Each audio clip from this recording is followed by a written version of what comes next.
అందరికీ నమస్కారం. పాండవులు గొప్ప యుద్ధం చేసి ద్రుపదుణ్ణి ద్రోణాచార్యునికి గురుదక్షిణగా ఇచ్చారు. ద్రోణుడు ద్రుపదుణ్ణి మళ్ళీ స్నేహితుడిగా స్వీకరించి గంగా నదికి ఉత్తర భాగంలో ద్రోణుడు, దక్షిణ భాగాన్ని ద్రుపదుడు పాలించేలా రాజ్యాన్ని పంచుకున్నారు. ఆ తర్వాత ఏం జరిగింది అనేది ఇప్పుడు చూద్దాం. కథలోకి వెళ్లే ముందు ఈ వీడియోకి లైక్ చేయండి, ఖచ్చితంగా సబ్స్క్రైబ్ చేయండి. అలాగే మీ ఫ్రెండ్స్ అండ్ ఫ్యామిలీ మెంబర్స్ కి షేర్ చేయండి. ఇంకా కథలోకి వెళ్తే పాండవులు వీరులు, బలసంపన్నులు, తేజోమూర్తులు అని విని ధృతరాష్ట్ర మహారాజు కలత చెంది బాధపడుతూ ఉన్నాడు. అప్పుడు మంత్రివేత్త, రాజనీతివేత్తలలో అగ్రగణ్యుడైన కనికుణ్ణి పిలిపించి ధృతరాష్ట్రుడు ఇలా అంటాడు: పాండవులు అనుదినము వృద్ధి చెందుతున్నారు. వారిపై నాకు అసూయ కలుగుతోంది. కాబట్టి ఈ విషయంలో బాగా నిశ్చయించి వారితో సంధి చేసుకుని స్నేహపూర్వకంగా ఉండాలా, లేదా శత్రుత్వం పెంచుకోవాలా, ఏది తగినదో నాకు చెప్పు అని అంటాడు. ధృతరాష్ట్రుడు అలా అనగానే కనికుడు రాజనీతి సిద్ధాంతాలను తీక్షణంగా ధృతరాష్ట్రుడితో చెప్తాడు. రాజా, ఈ విషయంలో నా అభిప్రాయం చెప్తాను విను. ఇది విని నన్ను తప్పు పట్టకూడదు అని చెప్పి కనికుడి ఉద్దేశంలో రాజు అనేవాడు ఎలా ఉండాలో చెప్తాడు. రాజు ఎప్పుడు పౌరుషాన్ని ప్రకటిస్తూనే ఉండాలి. తన లోపాలను బయటపడనీయకూడదు. శత్రువు లోపాలను కనిపెట్టాలి. ఇతరుల బలహీనతను గ్రహించి దానికి తగినట్లుగా వ్యవహరించాలి. శత్రువు తన లోపాలను గ్రహించలేనంత జాగరూకుడై రాజు మెలగాలి. శత్రువుల లోపాలు బయటపడితే తప్పక అతనిపై దండెత్తాలి. అపకారం చేసిన శత్రువులను చంపడమే తగిన పని. గొప్ప పరాక్రమం కల శత్రువైన ఇబ్బందులలో పడినప్పుడు విపత్తు కాలంలో తేలికగా చంపవచ్చు. విపత్ కాలంలో ఉన్న శత్రువులపై తప్పక దాడి చేయాలి. ఆ సమయంలో స్నేహ సంబంధ చర్యలు చేయకూడదు. శత్రువు బలహీనుడైనా సరే అతనిని ఉపేక్షించకూడదు. చిన్న నిప్పురవ్వ అయినా ఆశ్రయం దొరికితే మొత్తం అడవినే తగలబెడుతుంది. తనకి సమయం బాగోనప్పుడు శత్రువుల దోషాలను ఎత్తి చూపకుండా ఉండడమే మంచిది. అలాగే నిందలను కూడా భరించాలి. శత్రువు తనను సమీపించిన తర్వాత తగిన ఉపాయాలతో నమ్మించి సంహరించాలి. ఆ శత్రువు శరణు కోరినా సరే జాలిపడకూడదు. శత్రువును చంపినప్పుడే రాజుకు కలత ఉండదు. చంపకపోతే నిత్యము భయం భయంగానే ఉంటుంది. సహజ శత్రువులను దానం చేత నమ్మకం కలిగించి చంపాలి. ఒకప్పుడు అపకారం చేసి ప్రస్తుతం ఆశ్రయించి ఉన్న వారిని కూడా సంహరించాలి. ఎప్పుడూ శత్రుపక్షం యొక్క మూలాన్నే ముందు నరకాలి. ఆ తర్వాత శత్రు సహాయకులను, ఆ తర్వాత ఆ పక్షానికి చెందిన అందరినీ సంహరించాలి. మూలాధారం నశిస్తే దానిని ఆశ్రయించిన ఉన్న వారంతా నశించినట్లే. చెట్టు మొదలు నరికిన తర్వాత కొమ్మలు నిలవలేవు కదా. శత్రువు లోపాలను నిరంతరము గమనించాలి. అగ్నిహోత్రాలను, యజ్ఞాలను ఆచరిస్తూ, కాషాయాలను, జటలను, మృగచర్మాలను ధరిస్తూ లోకానికి నమ్మకం కలిగించాలి. ఆ తర్వాత తోడేలు వలె మొత్తం నాశనం చేయాలి. శత్రువు ఎంత దీనంగా మాట్లాడినా అతనిని వదలకూడదు. అతనిపై జాలి చూపించకూడదు. అపకారం చేసిన వాడిని చంపి తీరాల్సిందే. శత్రువును మంచి మాటలతో కాని, దానంతో కాని నమ్మకం కలిగించి చంపాలి. అలాగే అవసరాన్ని బట్టి భేద దండోపాయాలతో నరికివేయాలి. ఇలాంటి మాటలు వింటే ఇంకెవరు బాగుపడతారు? పక్కన మాత్రం ఎప్పుడూ విదురుణ్ణి పెట్టుకుని రన్నింగ్ కామెంటరీ అడుగుతూ ఉంటాడు. కానీ వినేది మాత్రం అవసరం లేని, వినకూడని కన్నికుడి మాటలు. అప్పుడు ధృతరాష్ట్రుడు అడుగుతాడు: శత్రువును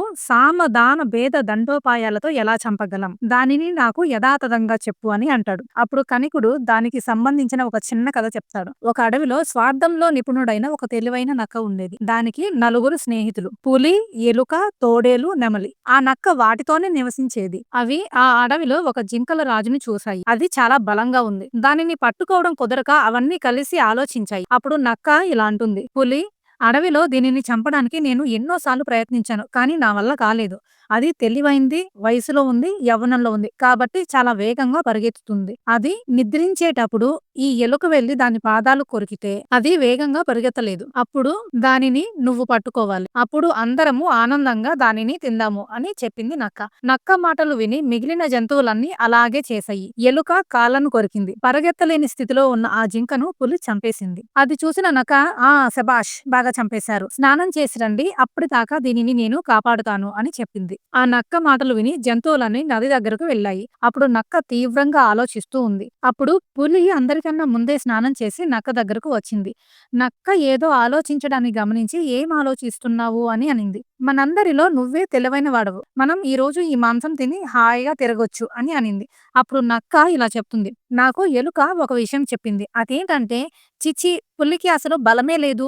నేను జింక కాళ్ళను కొరికితే దాని మీద ఆధారపడి పులి జింకను చంపింది.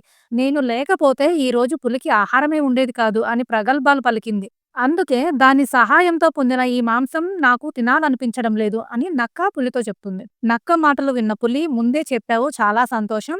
నేను ఈ మాంసం తినను. నా బలం ప్రదర్శించి వేరే జంతువులను చంపి వాటి మాంసాన్ని మాత్రమే తింటాను అని చెప్పి పులి అక్కడి నుంచి వెళ్ళిపోయింది. అప్పుడు ఎలుక అక్కడికి వచ్చింది. అప్పుడు నక్క ఎలుకతో ఇలా అనిద్ది. నెమలి నాతో ఒక మాట చెప్పింది. నేను జింక మాంసాన్ని తినను. ఇది విషప్రాయం. కాబట్టి తమరు అనుమతిస్తే నేను ఎలుకను తింటాను అని అనింది. అది విని ఎలుక భయపడి పారిపోయి కలుగులో దూరింది. ఆ తర్వాత తోడేలు స్నానం చేసి అక్కడికి వచ్చింది. అప్పుడు నక్క తోడేలుతో కూడా ఇలా చెప్తుంది. మృగరాజుకు నీ మీద బాగా కోపంగా ఉంది. నీకేదో కీడు జరగబోతోంది అని నాకు అనిపిస్తుంది. ఆ పులి భార్యతో సహా ఇక్కడకు రాబోతోంది. ఏం చేస్తే బాగుంటుందో ఆలోచించి అలాగే చెయ్యి అని అంటుంది నక్క. నక్క ఆ విధంగా చెప్పగానే మాంసం తింటూ ఉన్న తోడేలు పారిపోయింది. అంతలోనే నెమలి అక్కడకు వచ్చింది. అప్పుడు నక్క ఆ నెమలితో ఇలా అంటుంది. నా బాహుబలానికి ఓడిపోయి మిగిలిన వారంతా ఎటో వెళ్ళిపోయారు. నువ్వు నాతో యుద్ధం చేసి గెలిచి స్వేచ్ఛగా మాంసం తినవచ్చు అని అనింది. అప్పుడు నెమలి, మృగరాజు, తోడేలు, తెలివిగల ఎలుక, ఈ వీరులందరినీ నువ్వు ఓడించావు కాబట్టి నువ్వు మహావీరుడవు. నీతో యుద్ధం చేసే ఉత్సాహం నాకు లేదు. కాబట్టి ఈ మాంసం నువ్వే తిను అని చెప్పి నెమలి కూడా వెళ్ళిపోయింది. ఈ విధంగా అవన్నీ వెళ్ళిపోతే తన ఆలోచన ఫలించినందుకు ఆనందించి నక్క అప్పుడు ఒంటరిగా మాంసాన్ని భుజించింది. కాబట్టి నిత్యం ఇలా నక్కలాగా ప్రవర్తిస్తూ ఉంటే రాజు సుఖంగా ఉంటూ వృద్ధి చెందవచ్చు అని కణికుడు ధృతరాష్ట్రుడికి చెప్తాడు. పిరికి వాడిని భయపెట్టాలి. వీరులకు మొక్కి లొంగ తీసుకోవాలి. పేరాశ కలవానికి డబ్బుతో వశపరుచుకోవాలి. తక్కువ వారిని, తనంత వారిని పరాక్రమంతో లొంగ తీసుకోవాలి. రాజు ఐశ్వర్యాన్ని కోరుకుంటే కుమారుణ్ణైనా, మిత్రుడైనా, సోదరుడినైనా, తండ్రినైనా, గురువునైనా సరే సంహరించాలి. ధనమిచ్చి కానీ, విషం పెట్టి కానీ, మాయలు పన్ని కానీ, మాటలతో బెదిరించి కానీ శత్రువులను చంపవలసిందే. ఏ విధంగానూ ఉపేక్షించకూడదు. ఈ కణికుడు చెప్పే రాజనీతి వింటుంటే నిజానికి ప్రస్తుత కాలంలో ఇలాంటివి చాలా జరుగుతున్నాయి.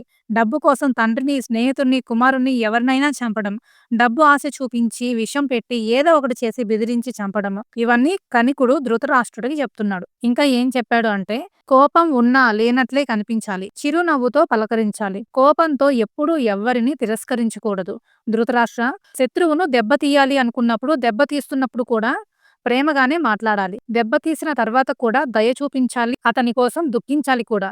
ఎవరినైనా వెంటనే చంపవలసి వస్తే అతని ఇంటిని తగులబెట్టాలి. ఇది గుర్తుపెట్టుకొని తర్వాత మాట్లాడుకుందాం. కష్టపడని వాడు సుఖాలను పొందలేడు. శత్రువు దగ్గరకు వస్తే ఎదురు వెళ్లి పలకరించి, భోజనం పెట్టి, ఏదైనా వస్తువును కానుకగా ఇచ్చి అతనికి నమ్మకం కలిగేలా చేయాలి. నమ్మకం కలిగిన తర్వాత అవసరమైతే చంపేయాలి. నమ్మదగని వాడిని ఎప్పుడూ నమ్మకూడదు. నమ్మిన వారిని కూడా పూర్తిగా నమ్మకూడదు. శత్రువుతో సంధి చేసుకుని పని ముగిసిపోయినట్లుగా పడుకున్నవాడు చెట్టు కొమ్మపై నిద్రిస్తున్న వాడితో సమానం. పడితే కాని మెలకువ రాదు.